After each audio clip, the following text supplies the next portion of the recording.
இங்கே மதங்களை பற்றி பேச்சு வந்தது. நான் ஒரு கவிதை எழுதினேன். ராமர் கோயில் கட்ட வேண்டும் என்று பாபர் மசூதி இடிக்கப்பட்ட பொழுது நான் ஒரு கவிதை எழுதினேன். முதல்ல ஒரு முடிவுக்கு வந்துருவோம். ராமர் அவதாரமா மனிதனான்னு சொல்லுங்கன்னு கேட்டேன். நான் சொல்றது மிக முக்கியமான இந்த சபையில் எந்த சபையில் எதை சொல்ல வேண்டும் என்றால் தான் அந்த சபையில் அது கருத்து நிலைக்கும்.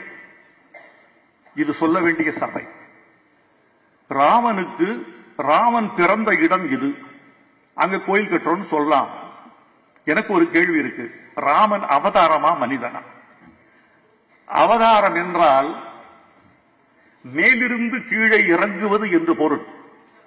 கர்ப்பத்தினால் அழுக்குப்படுத்தப்படாதவன் தான் அவதாரம்.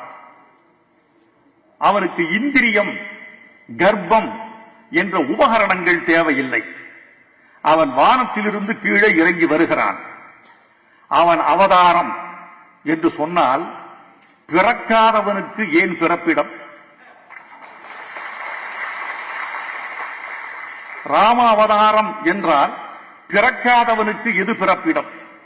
இல்லை. கோசலையின் வயிற்றுதித்தவன் சொல்லுங்க. தசரதனுக்கும் கோசலைக்கும் பிறந்தவன், வயிற்றுதித்தவன். அப்படி என்றால் வயிற்றிலிருந்து வந்தால் அவன் மனிதன். மனிதனுக்கு எதற்கு கோயில்?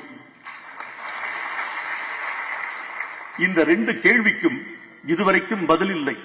நானும் ஒரு பொது மனிதனாக, மத நல்லிணக்கம் பேசுகிறவனாக, இந்த மண் மனிதநேய மண் என்று வற்புறுத்துகிறவனாக, நாம் எல்லா மதங்களையும் கடந்து எல்லா மதத்துக்குள்ளும் மனிதர்களை பார்க்கிறோம் என்ற நிலைமையில் உள்ளவனாக நான் சொன்ன இந்த கருத்துக்கு பதில் இல்லை.